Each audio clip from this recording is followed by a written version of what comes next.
Alors, salut à tous, petite actu sur Slate, cori.slate.fr.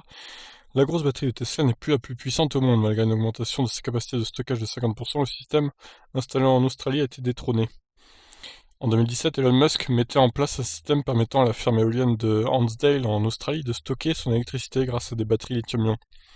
Installée en moins de 100 jours pour 90 millions de dollars australiens, 56 millions d'euros, la Hansdale Power Reserve avait pour but d'aider l'opérateur français Neoen à répondre à une pénurie d'électricité provoquée par une tempête.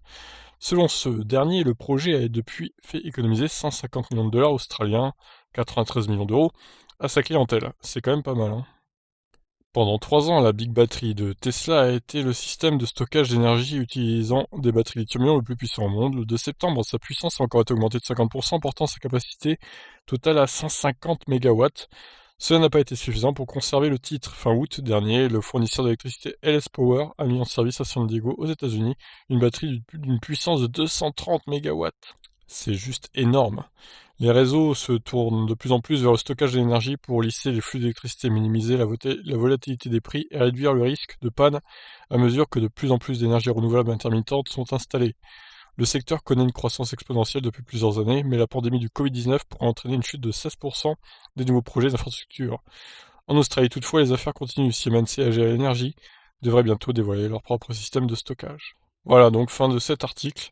Donc voilà, LS Power qui a une énorme batterie de 230 mégawatts. Rien que ça, c'est juste énorme.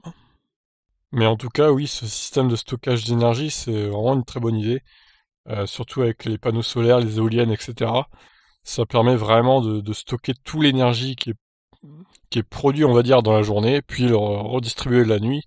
Enfin, même si la nuit, bon, c'est sûr qu'il y a moins d'éclairage, surtout à 3 heures du mat, mais on va dire le soir, quoi. Et ça serait bien que ce genre de système se généralise dans tous les pays du monde, parce que c'est vraiment... Et en plus, ça fait faire des économies aux gens, alors c'est parfait, c'est du gagnant-gagnant, quoi.